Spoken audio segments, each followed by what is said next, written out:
D'où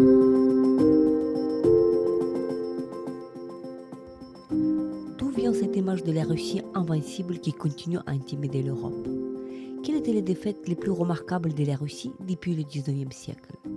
Quelles faiblesses russes on observe aujourd'hui lors de l'invasion russe en Ukraine? Vous écoutez le podcast L'Ukraine face à la guerre. Ce podcast est enregistré en Ukraine et par des Ukrainiens. Dans ce podcast, nous racontons comment l'Ukraine continue à vivre et à résister face à l'agression russe. Nous proposons des analyses, mais aussi des témoignages. Nous essayons de vous faire comprendre l'Ukraine, son histoire, sa société et sa culture. Je m'appelle Tetiana Ogarkova. Je suis universitaire et journaliste, responsable du département international à l'Ukraine Crisis Media Center, une ONG dont la mission est d'informer le public étranger sur l'Ukraine. Avec moi, Thierry Piel, historien, professeur à l'université de Nantes.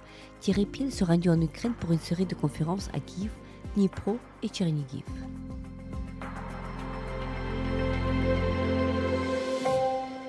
Et tout d'abord, merci beaucoup d'avoir accepté notre invitation pour le podcast L'Ukraine face à la guerre. Vous êtes historien, vous vous intéressez à des sujets très différents, et donc, mais récemment vous vous êtes intéressé au sujet que vous faites en forme de conférence en Ukraine, le sujet sur les défaites russes historiquement. C'est vrai qu'on a l'habitude pas nous, mais plusieurs personnes, y compris des leaders politiques, ont cette image de la Russie comme un pays qui est littéralement invincible. Donc aujourd'hui, dans ce contexte très tragique de la guerre, que la Russie avait commencé contre l'Ukraine il y a 10 ans, mais d'une manière à grande échelle depuis février 2022. Et donc aujourd'hui il y a cette inquiétude, cette peur qui concerne la force russe, et donc bien sûr que ça concerne le nucléaire. Donc quelles étaient selon vous des défaites russes les plus significatives d'un des siècles qui ont précédé finalement? Eh bien, merci beaucoup de me permettre effectivement d'évoquer un sujet un peu particulier. Alors, il faut être honnête quand même, bien sûr, dans son histoire, la Russie n'a pas subi quand même que des défaites. Toutefois, elle en a subi, et comme vous l'avez justement rappelé, c'est un petit peu ce qui avait motivé le choix de ce sujet, c'était que finalement, il y a un discours ambiant, en effet, qui évoque cette invincibilité, cette grande armée, cette puissante armée russe, puis soviétique, puis à nouveau russe aujourd'hui, et tout particulièrement dans le contexte du conflit, effectivement, entre la Russie et l'Ukraine. Alors, l'idée, c'était de faire un petit retour dans le temps. Alors, un retour que l'on bornera à l'époque contemporaine, c'est-à-dire au 19e et au 20e siècle, pour être quand même dans des contextes qui soient au plus près quand même de ce que nous connaissons aujourd'hui en termes de conflictualité de la part de la Russie vis-à-vis de l'Ukraine. Et donc, j'avais très modestement appelé ce petit travail essai, pour bien montrer que c'est vraiment un essai de défaitologie, alors c'est un néologisme que j'ai créé, de défaitologie contemporaine, la Russie à la peine. Voilà.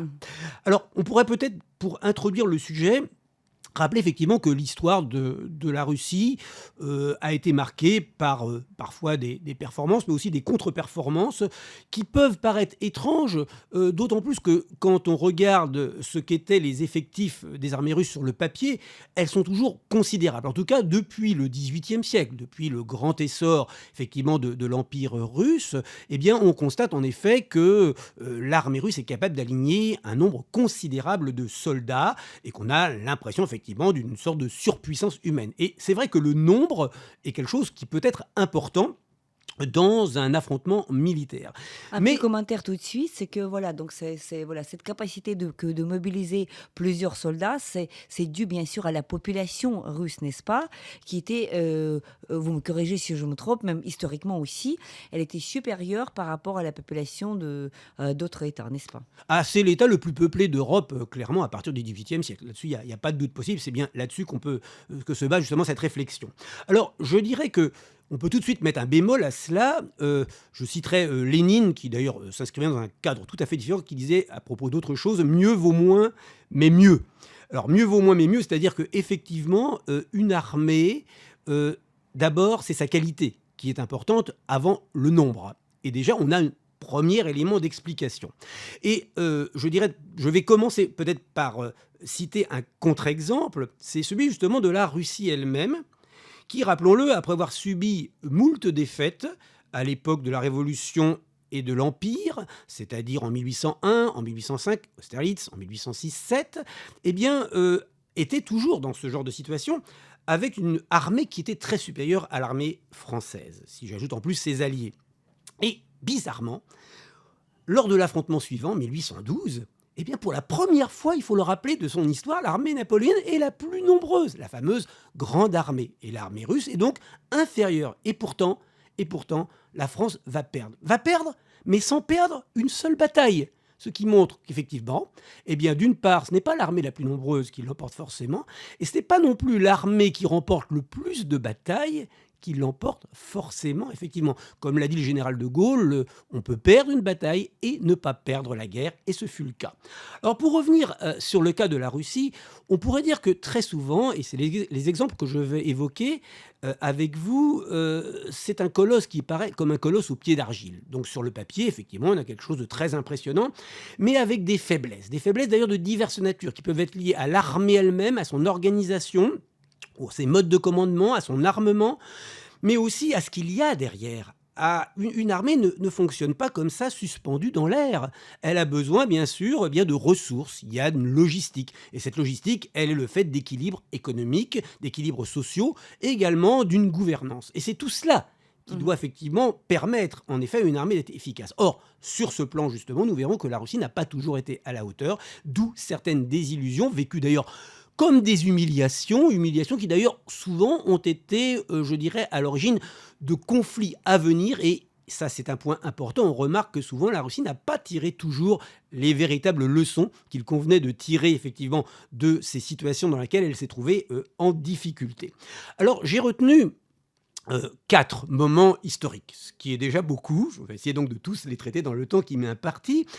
J'ai choisi 4 événements, je vais les traiter chronologiquement, parce que thématiquement ça aurait été un petit peu compliqué, donc chronologiquement autour de 4 approches, 4 thèmes, les causes qui permettent de voir un petit peu comment se configure une guerre, est-ce qu'évidemment elle était si bien préparée que cela, bien sûr je dirais l'engagement, comment finalement cette guerre est lancée, ce qui pose des questions de stratégie, de tactique, et là encore on pourra voir que ce n'a pas toujours été dans de bonnes conditions que les choses se sont passées, de dénouement, c'est-à-dire comment tout cela se termine, parfois de manière, nous le verrons, plutôt désagréable, et bien sûr les conséquences qu'il ne faut pas oublier, quelles leçons finalement à chaque fois la Russie a pu, ou l'Union soviétique a pu tirer de ces mésaventures militaires. Alors, Et nous, les Ukrainiens, nous allons analyser tout ce que vous dites pour voir quels facteurs d'aujourd'hui peuvent être semblables, peuvent ressembler à ce que vous décrivez dans le passé, pour définir éventuellement si encore une défaite de la Russie serait possible dans l'avenir très proche dans cette guerre que la Russie avait commencé contre l'Ukraine. Tout à fait, d'ailleurs, nous verrons que quelques-uns, je pense, le sont. Alors, le premier événement, ce sera Sébastopol, la prise de Sébastopol. Là, nous sommes le 12 septembre 1855, donc un événement qui se situe dans un contexte qui est celui de la guerre de Crimée, conflit qui se déroule entre 1853 et 1856, sur lequel je vais revenir dans un instant. Le second sera la bataille de Tsushima, un désastre naval sans précédent. C'est mon préféré, je dirais, dans le choix de 4. C'est par celui-là que j'avais commencé, je dirais, en piochant dans l'histoire militaire russe. Nous sommes là le 28 mai 1905. Dans ce qu'on appelle le conflit, effectivement, russo-japonais, donc 1904-1905. Nous poursuivrons avec la bataille de Tannenberg, évidemment. Alors, je parle bien sûr de celle de 1914, donc le 26 août 1914, en effet, où là aussi, tragédie militaire totale pour l'armée russe. Et nous terminerons de manière un peu, là encore, paradoxale, par Barbarossa, l'opération Barbarossa. Donc, ce n'est pas tout à fait, on le voit, une bataille, mais c'est quelque chose qui est une opération militaire qui débute, on le sait, le 22 juin 1941. Et ce qui va m'intéresser d'ailleurs plus particulièrement, parce qu'elle est un peu à part, il est un peu à part cet événement, c'est comment on en est arrivé à ce déclenchement d'une offensive allemande contre, finalement, la Russie, qui visiblement a pris totalement de court la Russie et qui aurait pu conduire en fait à un désastre total, même si tout le monde connaît l'histoire. Évidemment, quelques années plus tard, cette grande guerre que l'on appelle souvent guerre patriotique en Russie, eh bien, va se terminer, bien sûr, en faveur de Staline, en faveur de l'URSS. Alors, je Oui, vous propose... et une nuance importante, cette guerre-là, elle sera emportée par l'URSS grâce au soutien sans précédent des Alliés, notamment des États-Unis, avec leur Lend-Lease et avec d'autres partenaires qui étaient là, qui étaient des véritables alliés de l'Union soviétique. Donc c'est ça qui a permis cette victoire de la Deuxième Guerre mondiale que nous l'appelons aujourd'hui. Oui, d'ailleurs, en précisant au passage que d'ailleurs Staline, lorsqu'il recevait des armements des Alliés, se gardait bien de signaler que c'était des armements des Alliés, mais que tout, bien sûr, venait, bien sûr, eh bien, du grand leader qui avait sauvé la Russie, l'URSS, mais nous verrons que les débuts ont été assez dramatiques. Alors, commençons, si vous voulez bien, par le premier événement évoqué, donc ce siège, cette prise de la ville de Sébastopol, donc ce port de Crimée, créé en 1783, après que la Crimée, le Khanat de Crimée, soit devenu russe. Là, c'est dans les guerres qui avaient amené Catherine II, effectivement, à gagner ou à s'emparer du littoral septentrional de la mer Noire, cette fameuse quête des mers chaudes, chère à la Russie de cette époque. Alors, on pourrait commencer peut-être par rappeler le point de départ de ce conflit. J'avais sous-titré le bon docteur Nicolas. Alors Nicolas, c'est le tsar Nicolas Ier. Alors, le tsar Nicolas Ier, en termes d'autocrate, on ne peut pas faire mieux à l'époque. C'est l'homme qui a remis l'Europe au pas lors, entre autres, de la révolution de 1848, le printemps des peuples, et qui d'ailleurs a placé quelque part la Russie à une sorte d'apogée. Elle n'a jamais été aussi importante dans les affaires européennes qu'à cette époque. Elle a sauvé la monarchie autrichienne. Enfin, bon, voilà. Mais du coup, il y a, et je crois qu'on peut le dire déjà, il y a quelque part quelque chose d'arrogance qui souvent est au départ de beaucoup de conflits dans lesquels vont s'engager effectivement les armées russes. Et là, nous sommes dans une situation un peu du même type. Alors le bon docteur Nicolas, pourquoi docteur ? Parce que c'est à lui que l'on doit la fameuse citation « l'homme malade de l'Europe ». Alors l'homme malade de l'Europe, c'est l'Empire ottoman. Cet Empire ottoman très affaibli, qui a pris conscience de son affaiblissement. Les premières réformes ont été entamées, mais entre leur mise en œuvre et le moment où elles porteront leurs fruits, il y a encore une marge. Et donc, c'est encore un empire assez affaibli, et donc qui est une proie rêvée pour une Russie qui n'a pas abandonné les grands projets de Catherine II, le grand projet grec qui consisterait bien sûr à revenir à Constantinople, à revenir dans la deuxième Rome, à contrôler, parce que ça c'est l'argument habituel, d'ailleurs qu'utilise encore souvent aujourd'hui la Russie quand elle veut, je dirais, justifier ses actions, comme par exemple face à l'Ukraine, où elle ressort des vieilles histoires, la Russie de Kiev, etc. Voilà, on réécrit l'histoire, on fait un roman national, bien sûr, je dirais russo-centrique, et donc là c'est un petit peu la même chose. Et donc l'idée, bien sûr, on l'aura compris, c'est de contrôler les détroits et d'aller au-delà. Alors l'élément, il est très simple, c'est tout simplement de faire valoir le fait que la Russie a vocation à protéger les chrétiens, tous les chrétiens, plutôt orthodoxes, donc ça veut dire plutôt ceux qui sont dans les Balkans. Et là, on voit très bien vers où se dirigent les ambitions, effectivement, de Nicolas Ier, qui espère obtenir le consentement de tous et de toutes. Et alors là, évidemment, il y a déjà une erreur majeure. Déjà, il est évident que l'Empire ottoman lui-même n'est pas très en phase, on l'imagine, avec ce projet, c'est le moins qu'on puisse dire, et donc il voit d'un très mauvais œil cette extension. Il refusera donc, en effet, à la Russie, je dirais, ce privilège, c'est le déclenchement de la guerre. Ça aurait pu se terminer par une énième guerre opposant les Ottomans et les Russes, et il y a de bonnes chances en effet que les Russes eurent pu l'emporter. Encore que là, ils ont négligé le fait que l'armée ottomane a fait des petits progrès. Et dans ce conflit, certes, les Ottomans n'auraient pas gagné tout seuls, mais dans plusieurs combats localisés, on remarque que les Russes n'arrivent pas à débusquer les Ottomans qui véritablement se battent bien. Et là, c'est une première claque, je dirais, de la part justement de ces Ottomans que l'on méprisait quelque peu. Mais bien sûr, tout cela va basculer en défaveur de la Russie à cause de l'intervention de grandes puissances. Les Anglais, qui bien sûr dans leur grand duel, finalement, la mer contre le continent, ne veulent pas voir les Russes déborder trop loin et qui veulent stopper évidemment les Russes en deçà de la mer Noire, en deçà des détroits. Et puis la France, qui longtemps sur la touche, depuis la défaite de Napoléon, on est à l'époque de Napoléon III, se dit tiens, il y a peut-être une carte à jouer, et qui se dit que pourquoi pas intervenir à ce moment-là.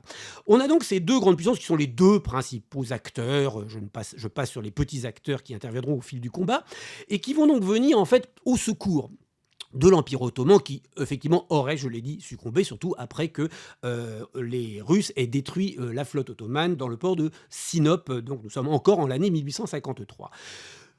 Après des négociations laborieuses, effectivement, les choses finalement vont échouer. Nicolas Ier n'en démord pas, je ne céderai sur rien. Et quand on lui propose un modus vivendi, il refuse. J'irai jusqu'au bout. Je tiens là, effectivement, l'aboutissement de tous les projets de cette Russie qui va enfin déboucher sur la Méditerranée. Bien mal lui a pris. Mais on aura envie de se dire, dans la mesure où très rapidement le front balkanique stagne. On voit les Russes qui n'arrivent pas vraiment à dépasser la petite ville de Silistra sur la côte de la mer Noire. Et surtout, la surprise, c'est lorsque, effectivement, Français et Anglais prennent la décision de porter le conflit, excellente stratégie, dans un lieu où on ne l'attendait pas, en Crimée. Donc au cœur, évidemment, de ce dispositif, de cette chaîne d'arsenaux que les Russes avaient bâti tout au nord de la mer Noire, et dont Sébastopol était bien sûr l'élément majeur. Une espèce de forteresse, n'est-ce C'est pas? une forteresse, et c'est le point faible de d'autres. Il y a Odessa, il y a d'autres lieux, bien sûr, mais celui-ci était bien sûr particulièrement important, puisque historiquement, c'est le premier grand arsenal, en fait. Et donc là, évidemment, très mauvaise surprise. Alors, on a envie de se dire, mais quand même, cette opération amphibie expéditionnaire, c'est quand même pas évident. La France, c'est loin, l'Angleterre, c'est loin. Alors certes, les Anglais ont des bateaux, mais quand même. Et c'est là qu'on se dit que les Russes vont n'en faire qu'une bouchée, puisqu'ils combattent sur leur sol, que fondamentalement, ils peuvent donc faire parvenir des troupes rapidement, et donc éventuellement pouvoir tenir un certain temps, d'autant plus que pendant un certain temps, je rappelle que le débarquement n'a lieu qu'en septembre 54, que le siège commence en octobre 54. Or, en fait, on voit que dès ce moment-là, les Russes n'arrivent pas à rejeter à la mer les Français et les Anglais. Et je me permets de préciser que l'armée française et l'armée anglaise ont aussi des problèmes. Alors, surtout l'armée anglaise, qui n'est pas une très très bonne armée. Ils sont très bons marins, mais l'armée de terre anglaise, c'est pas ça. C'est pas très très au point. L'armée française, par contre, est bonne. Et très bonne parce qu'on s'est fait la main en Algérie. Donc on a une armée qui est assez entraînée, voilà. Mais par contre, les Anglais, c'est pas très très bon. Mais malgré cela, alors que donc il faut prévoir tout un approvisionnement logistique qui va venir, alors certes de Constantinier, d'Istanbul, mais et tout ça quand même prend du temps, etc. Face à cela, on remarque que les Russes n'arrivent pas à leur fin. Et donc rapidement, Sébastopol est assiégé et devient une sorte de point d'ancrage symbolique. C'est-à-dire, en clair, pour les Russes, c'est une question d'honneur, on ne peut plus lâcher Sébastopol, mais conséquemment, on se rend compte qu'ils n'arrivent jamais véritablement à améliorer la situation des défenseurs. Seule la très bonne qualité des fortifications, et il faut dire certainement les qualités des combattants qui se défendent à l'intérieur de ces fortifications, permettent aux Russes de résister. Il y a aussi l'hiver qui va effectivement intervenir entre 54 et 55, qui permet de faire une pause, effectivement, mais lorsque, au printemps 55, les opérations reprennent, la situation est encore plus dégradée pour les Russes.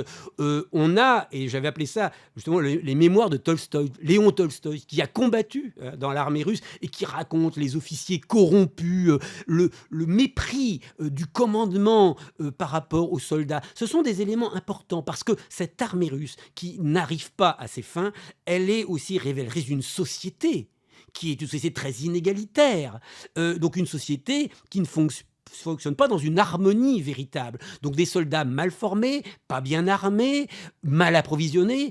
Au niveau des services sanitaires, c'est une catastrophe, il n'y a pas d'anesthésiant. Donc tout va mal. Alors que, je le répète, pendant très longtemps, Sébastopol avait été quand même un peu approvisionné. Donc ça veut bien dire qu'il y a une logistique qui ne fonctionne pas. Et là, les Russes peuvent prendre toute la mesure du problème qui se pose à eux. Nicolas Ier meurt entre-temps, au mois de mars, et son fils Alexandre II va continuer le combat, mais on le sait, la ville finit par tomber.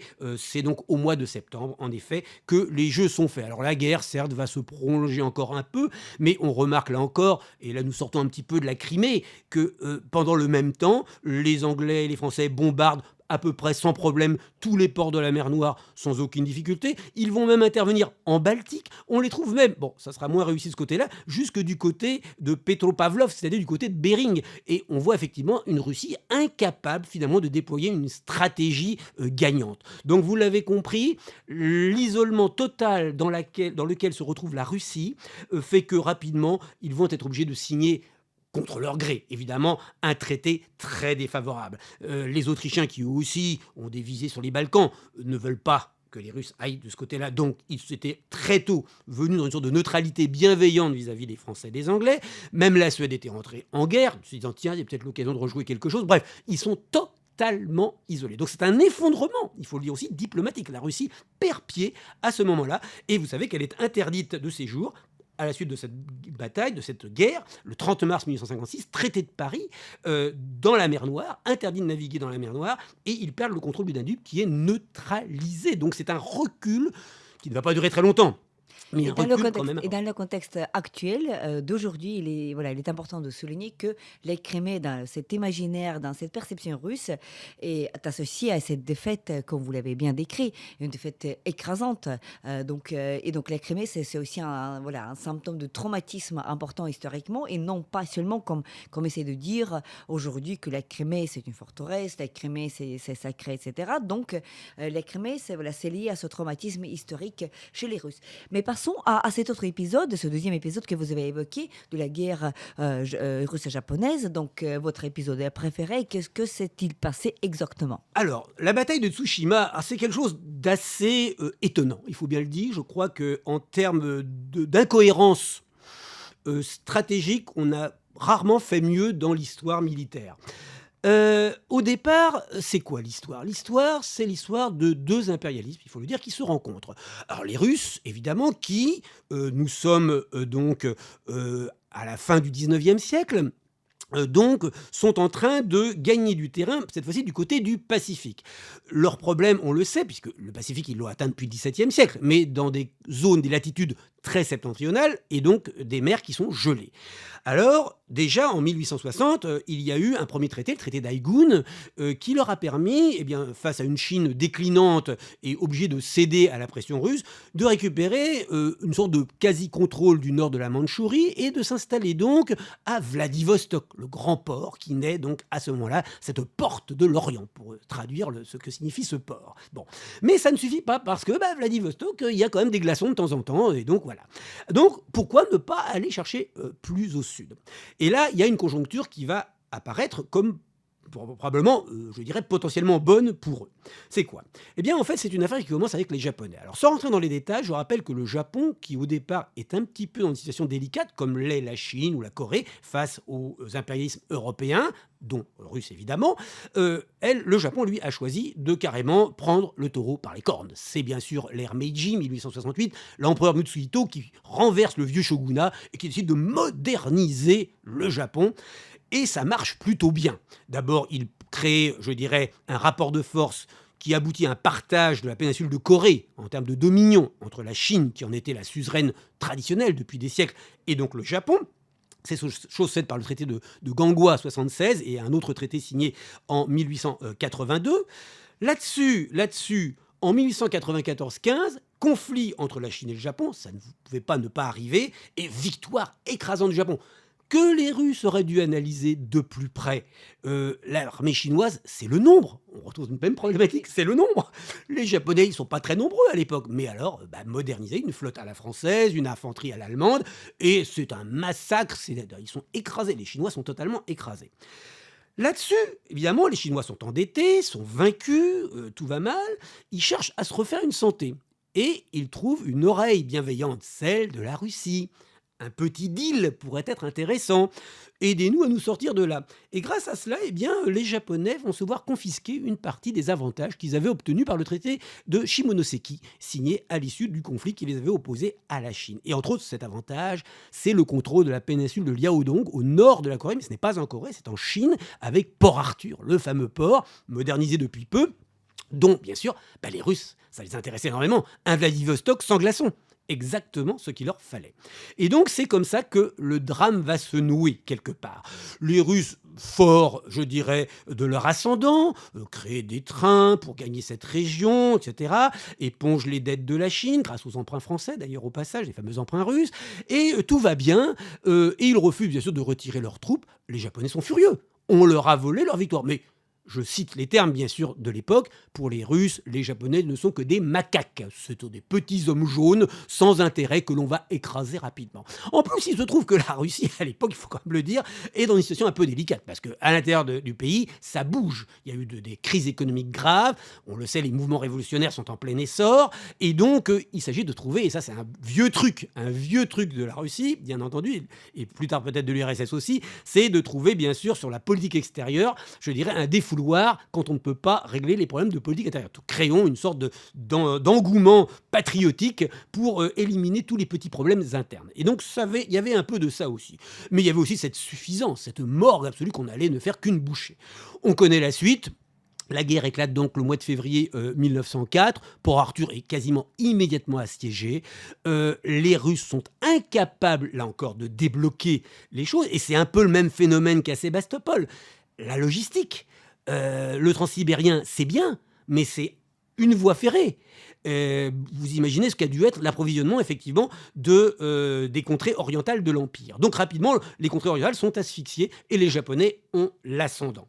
Et c'est donc justement cette oui, surface russe qui nécessite cette logistique-là. Il joue en défaveur en fait de cet effort russe parce que pour avoir la logistique sur une superficie aussi grande, vous avez évoqué Transsibérien, donc on doit imaginer qu'il nécessitait beaucoup plus de voies logistiques par rapport à ce qu'ils avaient. ah ben complètement, complètement. Et là, on a effectivement encore un très très bel exemple. Et alors là où on atteint quand même au chef-d'œuvre, ou ça quoi, confiné au chef-d'œuvre, c'est l'idée, alors que Port-Arthur est toujours assiégé par les Japonais, d'envoyer une flotte, parce que la flotte de Port-Arthur a été depuis très longtemps détruite par les Japonais, ou diminuée, d'envoyer une flotte, la flotte de la Baltica. Effectivement, le gros de la flotte russe se trouvait dans la mer Baltique, à Kronstadt, près de Saint-Pétersbourg.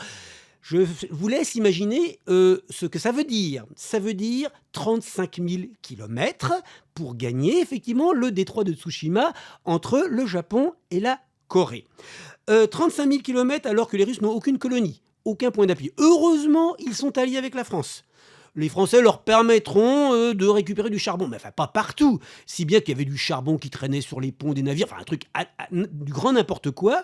J'ajoute qu'évidemment, comme les Anglais étaient plutôt pro-japonais, pour les raisons qu'on imagine, évidemment, car ils voyaient très mauvais œil cette offensive russe en Extrême-Orient, évidemment pour eux interdit d'emprunter le canal de Suez. Donc en fait, ils ont contourné par le cap de Bonne-Espérance. Je vous laisse imaginer ce qu'ont dû être les conditions de vie des marins, avec, là encore, cette morgue qui existait toujours. Et alors la marine, c'est une unité où c'est particulièrement dramatique en termes de rapports humains par rapport à l'armée russe. Donc c'est catastrophique, il faut le dire, comme situation. Et alors là, où on a quelque part le moment extraordinaire, c'est qu'on apprend, alors qu'ils sont du côté du sud de l'Afrique, que Port-Arthur est tombé. Donc en fait, cette expédition aberrante n'a plus de raison d'être. Que décident les Américains ? Mais non, on ne va pas se laisser faire. Eh bien, non seulement vous continuez, disent-ils à l'amiral Rodjedvansky qui commande cette malheureuse flotte, vous continuez jusqu'au bout, voilà, mais on va vous envoyer des nouveaux navires. Alors c'était les fonds du port, ce qui flottait à moitié, on les appelait les coule tout seuls d'ailleurs ces navires-là, pour vous dire la qualité, qu'il va falloir attendre, d'où perte de temps, d'où encore souffrance, voilà, on est dans quelque chose de totalement délirant. Et donc c'est cette flotte qui va se pointer au mois de mai, en effet, 1905, dans le détroit de Tsushima, où elle va être, mais en 2 heures, envoyée par le fond. Seuls 5 petits navires réussiront à gagner le port du Vladivostok à ce moment-là. Encore donc un bel exemple justement de cette incohérence, de cet illusionnisme, de cette arrogance, et et en plus, conséquence de tout cela, c'est vrai qu'à chaque fois les Russes disent on fera mieux la prochaine fois. Donc il y avait un rendez-vous, je crois, avec l'histoire. Ce rendez-vous, c'était les attentes qu'il y avait à l'époque. Une monarchie constitutionnelle, quelque chose qui aurait peut-être créé un autre équilibre, d'autres rapports de force. On le sait, Nicolas II, en se pinçant le nez, octroiera un manifeste qu'il ne suivra quasiment pas, et on sait qu'en fait, bien non, le rendez-vous sera vraiment manqué, et que finalement, lorsque, et on va en reparler dans un instant, la Russie se tournera vers un nouveau conflit, elle ne sera pas forcément beaucoup mieux préparée que lors du précédent. Et ce nouvel épisode, 3e épisode, donc il est lié à la Première Guerre mondiale, 14-18. C'est là, encore une fois, nous ne voyons pas cette Russie glorieuse, mais c'est une histoire relativement récente pour nous, les gens du XXIe siècle. Donc c'est encore une défaite marquante, n'est-ce pas ? Alors oui, effectivement, pour ce qui concerne effectivement la guerre 14-18, On est face d'abord, je dirais, on peut reprendre d'ailleurs ce que j'expliquais à propos de Tsushima.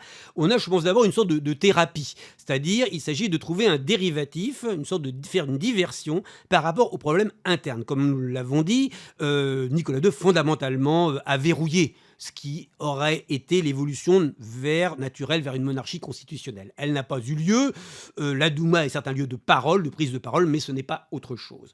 Et donc, pour ne pas, je dirais, être amené à faire quelque réforme que ce soit par rapport à l'autocratie, Nicolas II va, d'une certaine manière, être poussé, quelque part, à entrer dans un conflit. Alors, ce conflit, c'est la guerre 14-18. Alors, je crois qu'il faut rappeler, évidemment, que dans ce conflit, il y a des causes qui ne sont pas uniquement russes. On sait qu'au départ, il y a la Serbie et l'Autriche. Une question balkanique. Mais qui dit Balkan dit forcément la Russie pas loin. Donc, on est dans un antagonisme qui était bien connu, puisqu'à cette époque, la Russie n'était plus, et définitivement plus, dans le camp ni de l'Autriche, ni de son allié, l'Allemagne. Donc là, on a une rupture, effectivement, géopolitique qui a eu lieu à la fin du 19e siècle, et où, on le sait, la Russie a rejoint le camp de la France, et même de son ancien ennemi, l'Angleterre, depuis 1907. Bon. Donc dans ces conditions-là, en effet, quelque part, la Russie qui a été stoppée en Extrême-Orient se dit que il faut se retourner, elle se retourne en fait vers les Balkans. Et là encore, il y a une sorte de fierté que l'on voit très nettement apparaître à propos de la Serbie et de l'ultimatum qui avait été envoyé à la Serbie par l'Autriche. En fait, l'idée, c'est que la Russie va succomber si elle n'entre pas dans cette guerre et que si elle ne soutient pas la Serbie, entendu, mais ça sera une honte, une humiliation. Alors effectivement, ça aurait peut-être été une humiliation, sauf qu'en entrant en guerre, l'autocratie s'est tiré une balle dans la tête. Voilà. Elle ne le sait pas encore parce qu'évidemment, au mois d'août 1914, lorsque les réservistes, tous ces braves gens vont défiler en bel uniforme, parce qu'en termes de beaux défilés, les Russes sont très bons. Défilent dans les rues de Saint-Pétersbourg, des villes russes en général, tout a l'air bien. Il y a même une sorte d'élan. On retrouve un peu d'amour pour ce tsar sanglant de 1905 qui avait fait tirer sur la foule. Mais tout cela, effectivement, d'ailleurs Lénine l'a très bien vu, il se frotte les mains, il se dit mais c'est excellent, ils vont dans le mur. Alors non pas pour ces raisons, à savoir que effectivement la guerre serait le dernier stade de l'impérialisme, on ne va pas rentrer bien sûr dans ces théories un peu fumeuses du marxisme-léninisme, mais que effectivement, pour des raisons beaucoup plus simples, qui sont celles qu'on évoque depuis le début, c'est que la Russie n'est pas capable de mener une guerre longue. Alors là, tout le monde, effectivement, est dans l'illusion. Je rappelle que tous les pays qui rentrent dans cette guerre, bien sûr, l'Autriche, la Serbie, l'Allemagne, la France, l'Angleterre, la Russie, tout le monde pense qu'elle va être courte. Effectivement, sur une guerre courte, la Russie, je pense, avec quelques réserves, avec l'aide de ses alliés, pouvait faire bonne figure. Sauf que la guerre va être très longue, effectivement, pour elle, et ça ne va pas se passer très très bien. Alors, j'avais évoqué la bataille de Tannenberg, parce que on n'est finalement qu'au début de la guerre, justement. On est à la fin du mois d'août 14.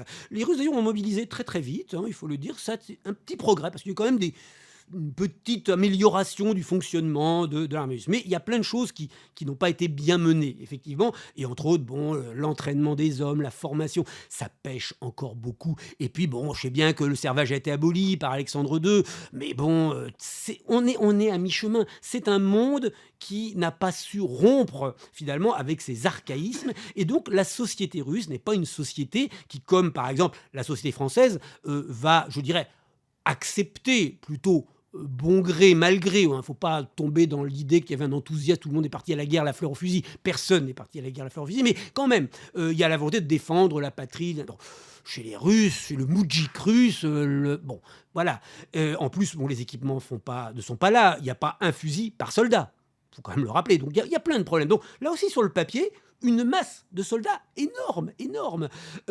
Mais dans la réalité, qu'est-ce que ça va donner sur le plan opérationnel ? Eh bien, Tannenberg nous l'apprend tout de suite.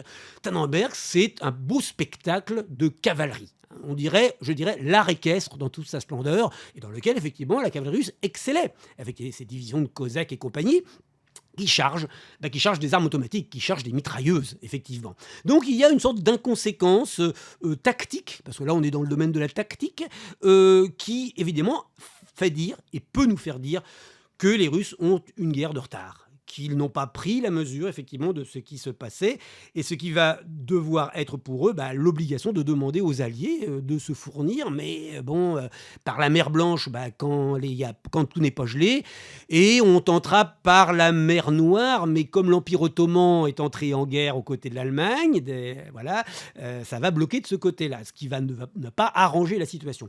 Alors maintenant, soyons quand même réalistes, si on regarde ce front de 14, il y a 2 poids 2 mesures. Tannenberg, c'est face à l'Allemagne. Pourtant, des troupes très peu nombreuses. On trouve le fameux Hindenburg, qui s'est fait sa célébrité à ce moment-là, mais très bien armé, avec un équipement efficace, moderne, qui, bien sûr, a raison, comme je le disais, de l'archaïsme russe. Par contre, c'est vrai que côté autrichien, sur le fond de la Galicie, de l'Ukraine aujourd'hui, ça se passe mieux. Ça se passe mieux, mais ça, c'est quelque chose qu'on avait déjà remarqué avant. C'est-à-dire que les Russes, quand ils s'attaquent, quand ils rentrent dans des guerres, on l'avait vu même déjà avec la Crimée, évidemment, ils ont comme exemple, on a réussi à battre les Ottomans, on a battu les Perses, on bat les Autrichiens. Non, mais c'est pas le même niveau. C'est-à-dire ils se comparent avec des États secondaires sur le plan de l'équipement, parce que l'Autriche aussi, c'est pas non plus l'armée la plus exceptionnelle d'Europe à cette époque-là.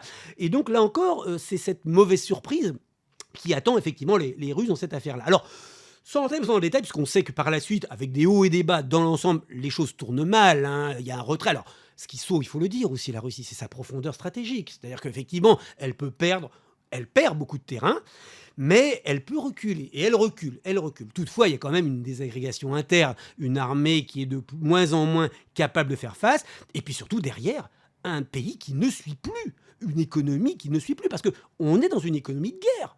Déjà qu'avant, je veux dire, au niveau société de consommation, c'était pas ça, mais là, on a évidemment un appauvrissement qui fait que la machine, derrière, ne suit plus du tout, et donc c'est là qu'on arrive évidemment avec la révolution de 1917, qui est la conséquence évidente, l'autocratie tombe parce qu'elle a voulu tenter, plutôt que de se réformer, plutôt de jouer la carte belliciste, et ça a été bien sûr un échec total et une erreur monumentale. Donc là, évidemment, il y aurait pu avoir quelque chose un nouveau souffle. Ce qui va tout paralyser, c'est que le nouveau gouvernement, ces gens étaient quelque part honnêtes, loyaux, on reste fidèles à nos traités. On ne peut pas leur reprocher totalement ça, voilà. Ils restent fidèles aux traités. Problème, c'est le suivant. Il y a une attente, une énorme attente, et elle n'est pas liée à la guerre, c'est une attente interne. Et là, la guerre va tout bloquer. Donc moi, je vais utiliser 3 mots pour définir ce qui se passe finalement entre 1917 et 1918-19. On a 3 moments. On a le gouvernement provisoire, c'est la pusillanimité, c'est-à-dire attendons, on fera les réformes, vous inquiétez pas, il y aura une constituante, mais c'est pas le moment, etc. Là, ils ont désespéré tout le monde. Là-dessus, et bien sûr, c'est lié. Les bolcheviks, principalement, eux, renchérisent. Eux, c'est par contre la duplicité. Oui, la terre, vous allez l'avoir. Les nationalités, c'est bon. Vous aurez tout. Donc ils répondent oui à tout. Ils cochent toutes les cases, effectivement, même si dans leur effort intérieur, évidemment, ils pensent bien plus tard faire autre chose. Et puis, il y aura les armées blanches, à partir de 18. Alors eux, c'est non, revenons au bon vieux temps. Voilà. Et là, ils n'ont rien compris. C'est les gens qui n'ont absolument rien compris. Voilà l'alternative, entre guillemets, triple, en l'occurrence, qui se posait à la Russie d'alors. On a compris que c'est une impasse totale et on connaît la catastrophe qui s'en suivra. Voilà, et on connaît très bien l'effondrement de toute cette Russie tsariste qui s'est suivi, voilà, le complot bolchevique et tout cet autre pays aussi impérial de l'Union soviétique qui est en train de se former sur justement les ruines de cette Russie tsariste. Et donc voilà, et ce nouveau empire, donc 30 ans plus tard, se retrouve dans une autre guerre mondiale, donc la Deuxième Guerre mondiale qui s'ensuit. Et donc là, comme on a dit au départ, on sait très bien que l'URSS, avec d'autres pays, fait partie de ces pays qui ont vaincu Hitler et ses alliés dans cette guerre. Mais vous voulez parler aussi d'une défaite russe dans ce contexte de la Deuxième Guerre mondiale. Et ce sera le 4e et le dernier exemple. Tout à fait. Alors oui, évidemment, là, c'est un peu particulier puisque je m'attache en fait à évoquer ce qui est le déclenchement d'une guerre dont on sait que finalement les Allemands qui sont ceux qui la déclenchent, car effectivement aujourd'hui on sait que c'est bien Hitler qui de A à Z est à l'origine de ce conflit. Il y avait eu une théorie après la Seconde Guerre mondiale comme quoi Staline aurait peut-être préparé quelque chose. Non, ça c'est quelque chose qui est à bannir. Reconnaissons que pour cette fois l'URSS n'est pour rien dans le déclenchement de cette guerre, mais que par contre elle est pour beaucoup dans la manière dont les choses ont évolué, des choses qui auraient Dans pu le conduire... pacte Ribbentrop-Molotov, dans ce partage de la Pologne, Voilà, tacite avec Hitler, ça c'est oui. tout à fait. Alors justement, c'est là qu'on peut partir d'abord d'un premier point, ce que j'appellerais la parano de Staline. Bon, régime de Staline, on peut dire Staline est le maître à bord à partir de 1929. On sait comment il installe avec une violence inouïe son système. Je ne parlerai pas mais l'Holodomor parce que ce n'est pas notre propos, mais ça fait partie bien sûr de ce qui constitue, je dirais, l'ADN de cette période, et c'est ça qui va m'intéresser un peu plus, même si pour moi l'Holodomor en fait partie, parce que l'Holodomor c'est quand même la destruction d'un territoire, bon, en l'occurrence l'Ukraine tout particulièrement, mais c'est-à-dire qu'il commence par détruire sa propre société, les équilibres, je dirais, socio-économiques. Alors certes, l'argument c'est de dire oui, c'est pour construire un appareil industriel dont il ne faut quand même pas rêver, les performances atteignent quand même certaines de leurs limites, même, mais le coût est considérable quand on y pense. Et là, Rappelons à nos auditeurs que 4 millions, au moins 4 millions d'Ukrainiens ont péri dans Tout à cette fait. tragédie de Holodomor. Tout à fait. C'est immense. C'est énorme, absolument. Et puis, alors, il y a bien sûr le tournant de 1934 avec l'assassinat de Kirov et ce qui va être, à l'origine, on le sait, du déclenchement des purges à plus ou moins long terme. C'est-à-dire qu'effectivement, Staline entre dans cette fameuse parano où il pense qu'il y a un complot contre lui, donc il veut éradiquer, en fait, toutes les personnes, bien sûr, de l'ancien monde et toutes les personnes du nouveau monde qui ont connu Lénine. C'est-à-dire, en fait, il ne doit plus y avoir que des enfants de Staline. Et c'est quelque chose d'épouvantable quand on y pense. C'est d'une sorte... Il n'y a pas de mot, d'ailleurs, je crois, pour définir cela. Pour d'autres choses, on peut parler d'épuration ethnique pour les peuples qu'il balance de ci, de là, etc., au gré de ses fantaisies. Mais là, on est dans quelque chose quand même d'assez étonnant. Et qui lui aboutit donc à martyriser sa propre société, son propre peuple, et d'autres au passage bien évidemment. Et ceux qui m'intéressent plus particulièrement dans cette affaire, ce sont les militaires. Non, parce que, quand même, soyons sérieux, l'Union soviétique est quand même un empire qui est sur le recul par rapport à ce qu'il était avant la guerre 14, puisque l'Union soviétique a perdu effectivement quand même plus ou moins cette guerre. Et face à cela, il y a quand même un péril. Lisons la littérature hitlérienne de 1928, il n'est pas encore au pouvoir. Clairement, dans son projet, il y a bien de mettre la main sur l'espace vital que sont les pays slaves. Le bon vieux fantasme, on remonte à l'époque des chevaliers teutoniques et on y va gaiement. Voilà. Bon. Donc il y a tout ça. Mais non, c'est pas grave. En fait, Staline, alors qu'il y a un vrai péril à ce moment-là quand même, il y a la guerre d'Espagne en 1936. Oui, il y a un moment quand même où là, c'est quand même délicat. Pour les communistes, ils pourraient se dire, il faut peut-être se protéger du nazisme. Eh ben non, j'en profite pour anéantir tout l'état-major. Les chiffres sont absolument énormes. C'est 90% des cadres supérieurs qui disparaissent. C'est quand même hallucinant. Tués ou emprisonnés.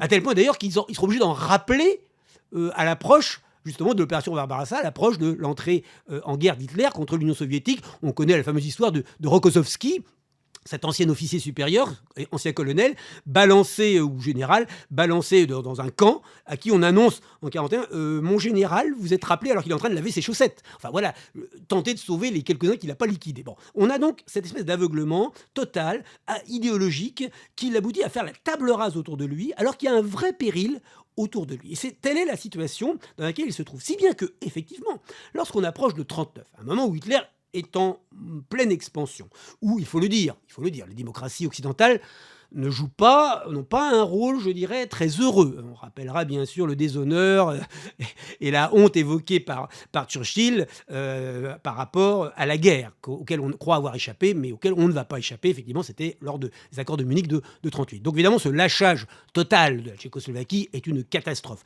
Alors oui, on peut dire que là, Staline pouvait se dire que peut-être les Occidentaux n'étaient pas forcément très fiables, mais il y avait quand même toujours des négociations. Et c'est là que c'est le pacte avec le diable, quand même, ce qui est quand même pas mal. Staline décide, en effet, lui qui avait été antifasciste jusqu'au bout des ongles, en intervenant dans la guerre d'Espagne, eh bien le voilà qui, effectivement, décide de prêter la main à des négociations. C'est bien sûr le 23 août 1939, l'accord, le pacte de non-agression germano-soviétique, qui est un pacte de la honte, évidemment, dont on a compris le but. Deux buts. Petit A, pour Hitler, c'est-à-dire, pour Staline, c'est de dire, je ne suis pas encore prêt, il faut que je remonte mon armée rapidement, donc je vais gagner du temps.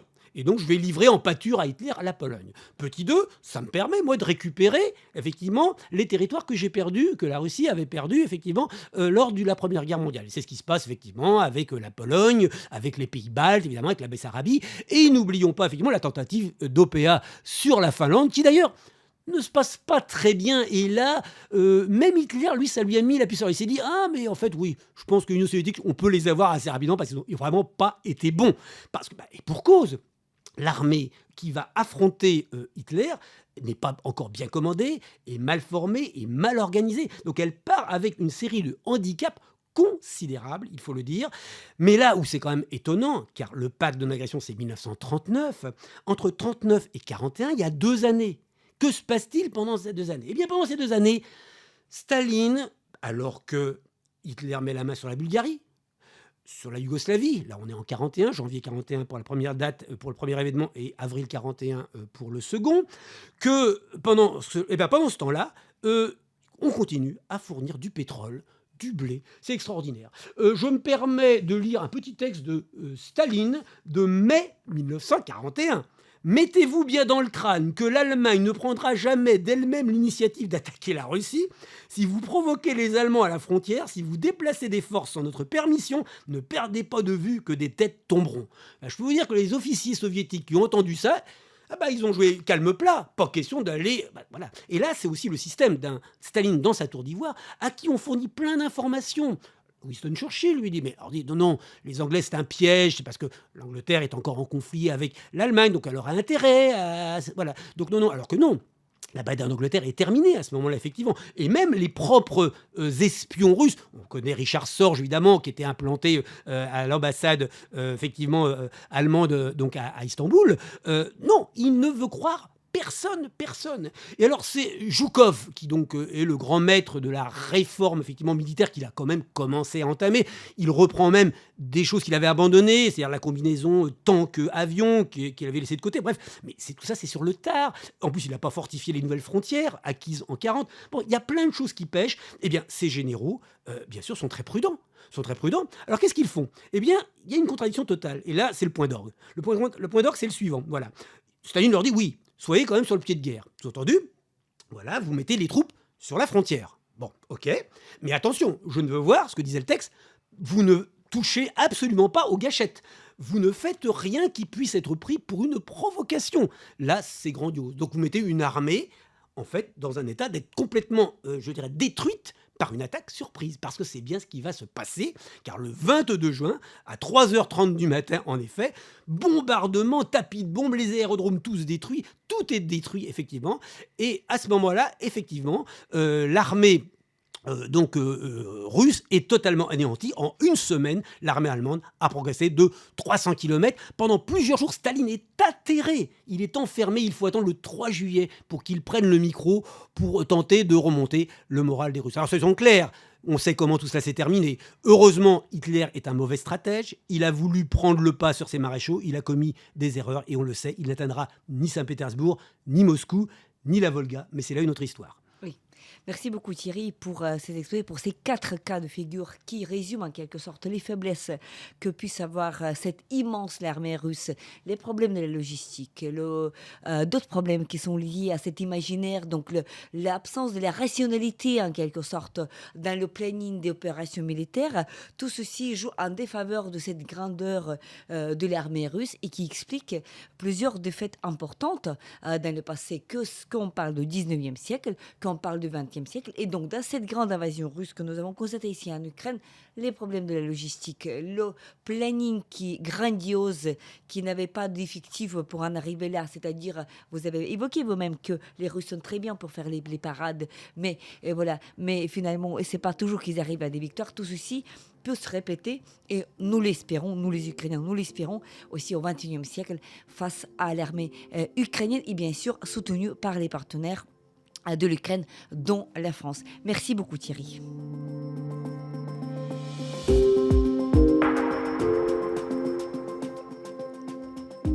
C'était le podcast L'Ukraine face à la guerre. N'hésitez pas de partager cette émission. Nous n'allons pas tarder à enregistrer et diffuser d'autres épisodes. Je m'appelle Tetiana Ogarkova, je suis accompagnée par Thierry Piel, historien, professeur à l'Université de Nantes. Restez avec nous et soutenez l'Ukraine.